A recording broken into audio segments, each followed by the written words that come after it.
So pond to table number 2. We're here at the Adair Ponds and we're gonna be collecting the invasive Louisiana swamp crayfish.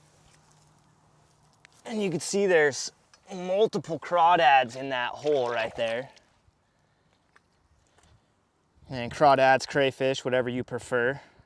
And these are the Louisiana swamps. You can see they're very aggressive and they'll actually defend themselves in their holes, unlike the native signals will. They're characterized by these bumps that you can see on the claws. There is the best way to spot them. And then on their carapace, it almost feels like a light grain sandpaper. There's probably an infinite number of ways to catch crawfish. So just like what Jesse did, if you didn't necessarily just want to go in there and grab them by hand, sort of the same way they'll do catching lobster down in like the Caribbean, is you take a little stick, put a net behind them, and they're going to go backwards. So put the net behind them and they'll shoot into it when you scare them. Look at the speed. Look at that. Scare them.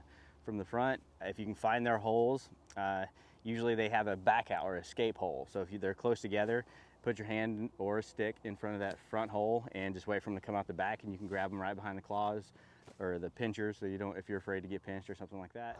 And that's a death grip on me right there. If you don't want to do it physically by hand or with a net, you can use traps. And there's, again, infinite numbers of traps. You can make your own at home out of a juice bottle or a soda bottle, or buy some at local sporting goods store.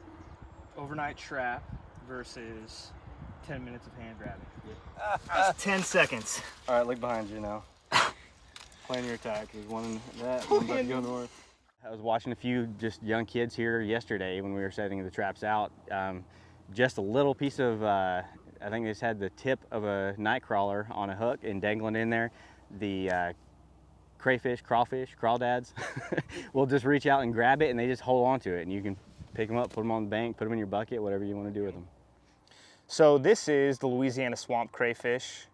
This is one of the more common ones here in the Willamette Valley, but there are multiple types of invasive species with regards to crawfish. There's the ringed crawfish, or crawdad, that I grew up on down in Southern Oregon. Common on the Rogue, the Umpqua, the Chetco is littered with them. You can tell the ringed crayfish by the base of their claws. Looking close there, you can see at the base it has a black ring and then an orange ring right at the tip. And these ones are actually particularly nasty when they pinch you because they have a nice little sharp point at the tip of their pincer. So be careful when you're handling these ones or you'll be in for a surprise. They don't get quite as large as the signals do, but they do get fairly big. You can see here, I found this claw.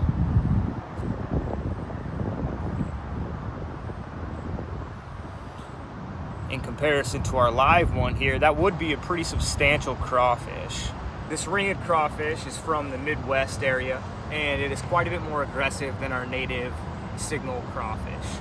Now, they use pretty much the same habitat. They like this riprap. They like sitting under rocks and under structure in order to keep themselves safe from the fish.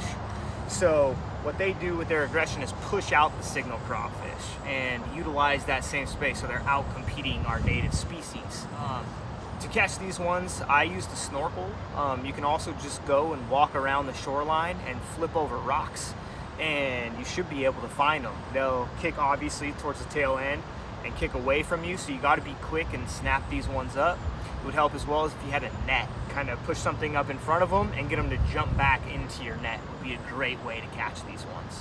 So here on the Umpqua, we were also able to catch our native signal crawfish right here in the same area as our ringed crayfish, which is part of the problem. Now, you can easily differentiate between these two based off the claws. You can see that this one has those nice orange and black tips, and this one is just a standard color all the way through. Another thing you'll notice about the signals is that they have this nice white spot right here at the crux of the pincher. And that's something you'll always see with this species, and it's the easiest way to identify them. Then the other common invasive species is the rusty crawfish, and they are found more commonly on the east side. Rusties were spread through the aquarium trade actually as pets. The John Day is littered with them. It's an extremely difficult species to remove, and our goal is to help keep them from spreading more. A lot of people ask, oh, I saw a red one. What type do you think that was? And that's a really difficult thing to say, because as you can see, the color phase of these will change pretty dramatically and in a pretty short amount of time. So throughout the year, as they go through their physiological changes of molting and breeding season, they're going to change colors. And as you can see here, these ones even have almost a blue here, and you'll find crawdads that are entirely blue, almost an electric blue. And they'll have, you know, this one's almost white and nice and pale. It does have that rusty red on the back of the tail. But you want to make sure you're focusing on those key characteristics that we talked about, most notably that dot there on the side for these rusties, and then the other things that we talked about for the other crawfish.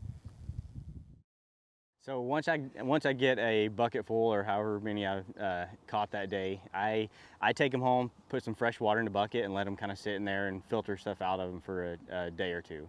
After that, like, I give them a good thorough wash. They're still going to be alive, and then that's when I go through cooking them or preparing them for a meal.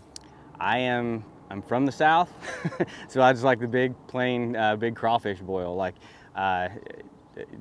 Zatarain bag, some Old Bay seasoning, boil them up. You can do it in some like carrot juice and stuff like that. It kind of helps pull some more flavor and stuff in it. But yeah, just a big crawfish boil, throw a couple sausages and some potatoes in there with it, some corn, and then you've got yourself an awesome meal. Other ways we do it is we'll go ahead and boil them up and then pull all the meat out and then cook that into I'll even put it into like a sort of a southern style clam chowder, add some clams and stuff to it too, and it's really good. When I was a kid, I would just go and catch them by hand down on the Rogue River and take all the tails off, put them in a little bowl with butter, and stick them in the microwave for 2 minutes. I was 7. Hi, I'm Tim Akamoff, the social media coordinator here at Oregon Department of Fish and Wildlife. I'm going to show you how to do a small batch of crawdads right in your home kitchen.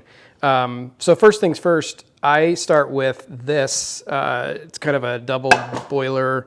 It's got an insert, and for a small batch of crawdads, this works great. You can cook them inside. You want to turn your fan up on high. Anything more than a small batch of crawdads, you probably want to cook them outside. They do produce an odor, and it can be, you know, like crab or other seafood. So, but this is a smaller batch of several different types of invasive crawdads that we have in Oregon. So we're going to go ahead and cook them up in here. I'm going to show you the steps.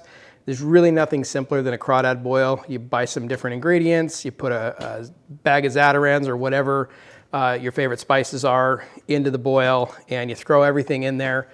And there's just a little bit of timing that we can talk about, and I hope you enjoy this recipe, and I hope you get out and catch some crawdads and enjoy this feast and help us lower the number of non-native crawdads that are pushing out our native signal crawdads.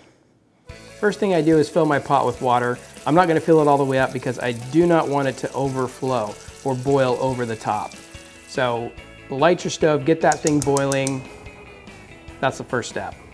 Your ingredients list is pretty basic. Corn, potatoes, red potatoes small, andouille sausage, bay leaves, onion, garlic, and crawfish boil. Oh yeah, you want to use Old Bay seasoning if you like to add a little hot spice to it.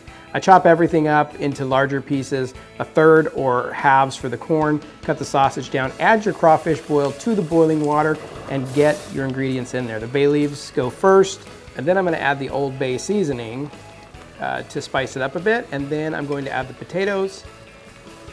Be careful with this, you'll splash water. If you do have extra water, you can put it in a pot next to it.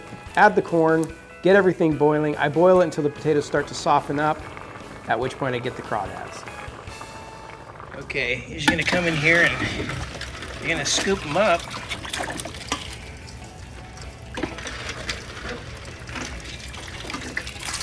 All right, here we go. Now we're gonna run some cold water on them. Rinse them one more time.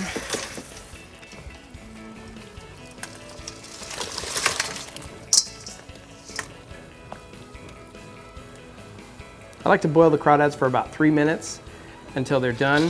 Pull them off the water, put everything together, and put it on a papered table and just enjoy the visual feast that is a crawdad boil.